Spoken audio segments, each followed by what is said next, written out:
एक छोटी सी गांव में अशोक नाम का एक नौजवान रहता था।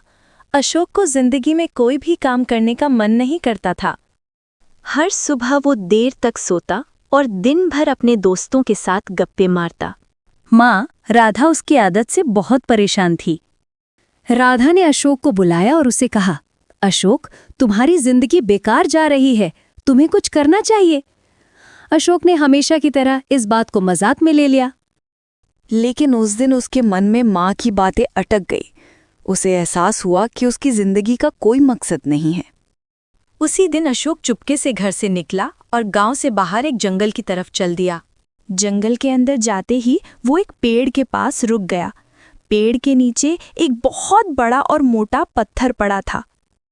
अशोक ने सोचा, अगर मैं इस पत्थर को हटा दूं तो हो सकता है मेरी जिंदगी बदल जाए। उसने अपनी पूरी ताकत लगा दी। दिन भर वो पत्थर को धक्का दे रहा, पर पत्थर अपनी जगह से हिला तक नहीं। वो थक हार कर वहीं सो गया। अगली सुबह उसकी आंख खुली तो उसने देखा कि पत्थर वहीं है। वो पत्थर अब तक नहीं हिला था। लेकिन अशोक का शरीर लोहे जैसा मजबूत हो चुका था। उसके चेहरे पर एक अलग ही चमक थी और उसके अंदर हिम्मत थी। एक शाम उसके गांव का एक बुजुर्ग उसे देखने आया। उसने अशोक से पूछा, अशोक, तुम कब तक इस पत्थर को धक्का दोगे? तुम्हें पता है ये पत्थर कभी नहीं हिलेगा।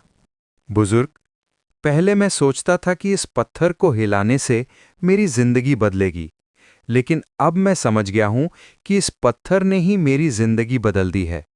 इसने मुझे मेहनत करना सिखाया है, हिम्मत दी है और सबसे जरूरी, जीने का मकसद दिया है।